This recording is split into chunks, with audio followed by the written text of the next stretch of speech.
Tim. Tim Feller. I work here on the USS Constellation. Starting my 8th year here. Started in the restoration 6 months into the 30-month project, and it's a great job. It's a great place. Great to being part of history. You're looking at the chart table there, which is an area where they would store the maps or charts of where they were going or where they had been. And but underneath that, if you were to lift that up, you would see the rudder post, and the rudder post was the extension of the rudder. During a battle, they would stick a tiller in there, which would be hooked to block and tackles, and they could operate, steer the ship during battle to protect the helmsman, who was one of the favorite targets from small arms fire on another ship. This is actually a brand new piece. The piece that sits atop is original, but the piece below was lost in time, and so that was modeled after, according to the original drawings of what was originally there. Captain's quarters. In the washroom there was one on each side of the ship, which seems kind of redundant at first, except if there was a visiting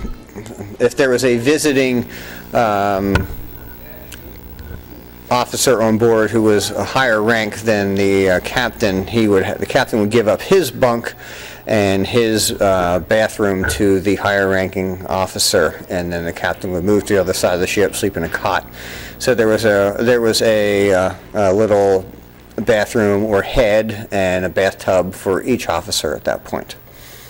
Captain's quarters are now have been refurbished to the point of the original drawings. When we first took it over, everything had been stripped down. It was very brown and dark in here. Now it's been painted white, as everything was back then, and it's according to the original drawings, with the rounded walls at the aft end of the ship. The cannons were one of the first restorations we did since we brought it back from the 30-month original restoration. That was according to we had replicas made of the guns, and our crew built replicas of the actual cannon carriages. The wardroom is, again, the wardroom had completely been stripped and with all brown and very dark, and but we prepped all that, cleaned all the wood, sanded it down, and is now white as it would have originally been. Much brighter, looks much bigger down there, and it is this is our big winter project. When we first started the biggest problem was the hogging in the ship, which means the ends were lower than the middle, which is the exact opposite of the way it is now, or the way it should be, and by 38 inches. And so that had to be set on a line of concrete, as it were, and then jacked up slowly over several months, and then it was replanked. No, everything above the gun deck was completely removed, and everything there is brand new. 2 decks down, you have the berth deck, which is everything about there is pretty much original. There's obviously some patches in the deck and stuff there, but all the knees and all that's original. So, and we've had to add new cabins into the officers' wardroom that were part of what would have been midshipmen in the day.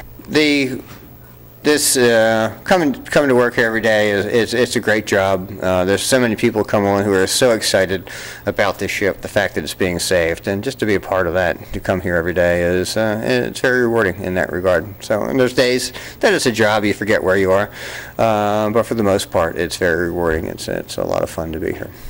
So, and with that, I have to leave, and it's back to you.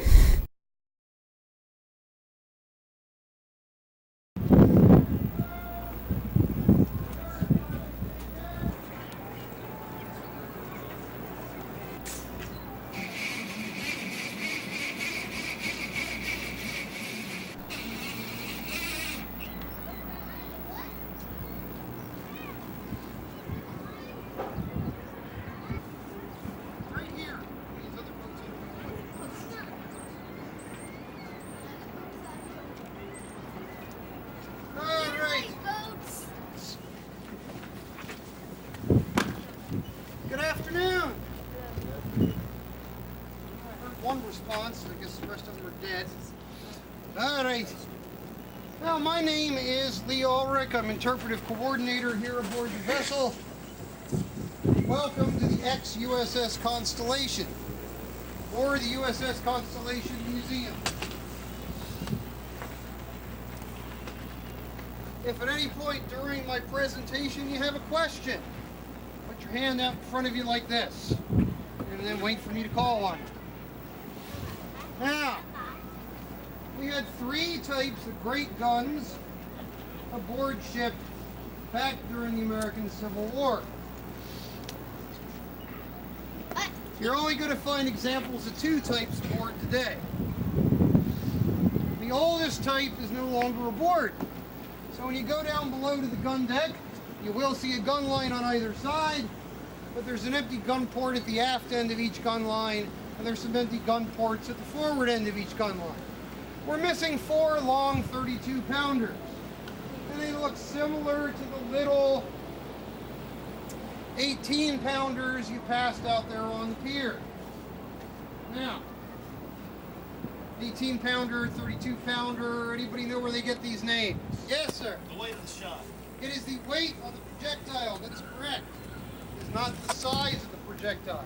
Every gun on this ship's going to start with the same basic design, some sort of metal pipe. We're going to leave the front end at the muzzle open. We're going to plug off our back or breech end. Now if I set off an explosion in my hand right here, regardless of what happens to my hand, what direction is the force of that explosion going to go? Down. That's one direction. Up. Anyone else? Yes, sir. Outward equally in all directions. Now inside the barrel, eventually, its path of least resistance is down the barrel and out the muzzle. So the theory is, if you put an object in front of it, it'll be projected down the barrel, out the muzzle, and down range into something we pointed it at. But initially, the force is still outward equally in all directions. We're not making parallel lines of force driving into the ball. It's coming in all different directions. If it's deflected off the bore, it's going to lose some strength. So not only is it a weaker glancing blow, it's weaker before it even gets there. So we have unequal forces operating in all directions. One direction is going to win out as the majority of force. It's probably not straight. So the ball, which wasn't perfectly round to begin with, could be forced to turn. So if we get one that's out of round, it may have gone down the barrel, but when it comes out, if it turns, it's going to get stuck in the barrel, jam, then what's the gun going to do? Blow up. Well, let's say we solve the mold problem.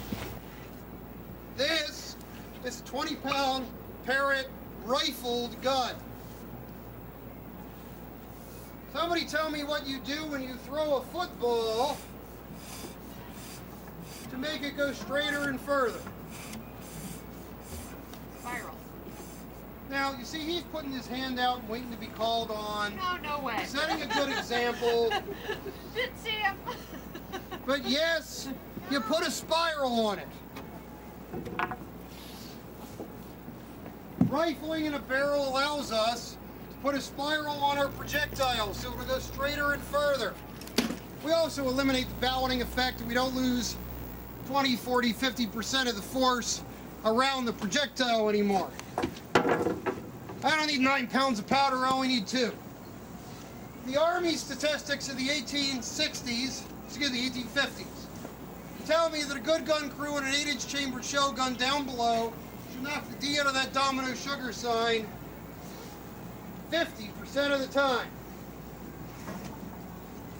So what's wrong with what I just told you?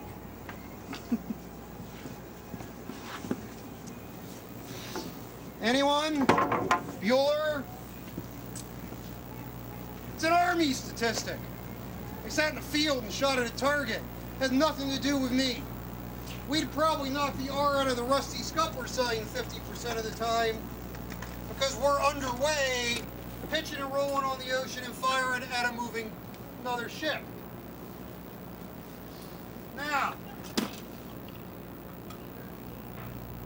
this gun doesn't need a crew of 14 like the gun down below, only needs a crew of 7. Should knock the D out of the domino sugar sign 97% of the time, Guns down below reach out with a shell a maximum of 1 mile. This gun should reach out 2.5 miles. The 30-pound Parrott rifle they used to have on the bow can reach out 3 3/4 miles.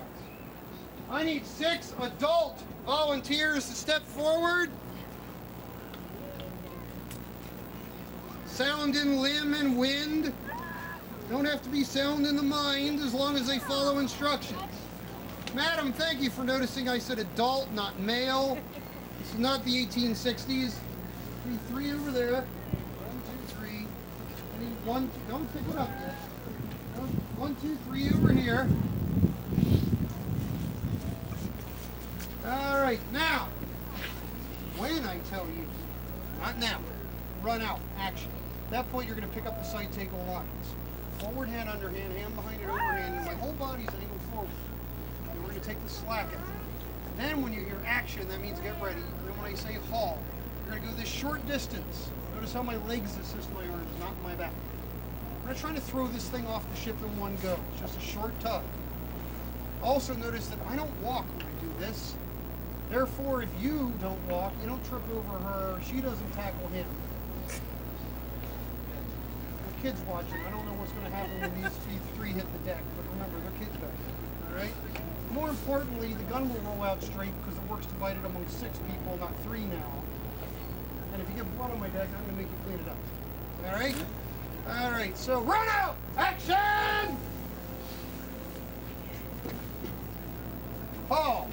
Action! There he is, walking back for dinner. I didn't say haul. I didn't say haul again. Action! I didn't say haul, I said action. Action is just getting ready. Action! No, very lightly. 12. And stop. Short for that as well. Alright, you can set them down, you're dismissed. Thank you all very much for your assistance. Alright, now you see we... Alright. Folks, water taxi is still tied up.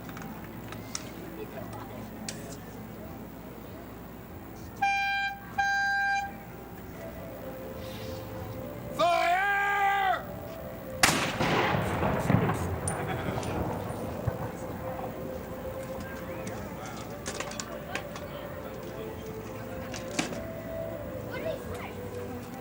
Now, thank you for being here. We are a private non-profit. You purchased a ticket. You are helping to partially fund the restoration of the ship. And after visiting, if you'd like to do more, there are membership forms on the table inside. Hope you enjoyed your tour on board the USS Constellation.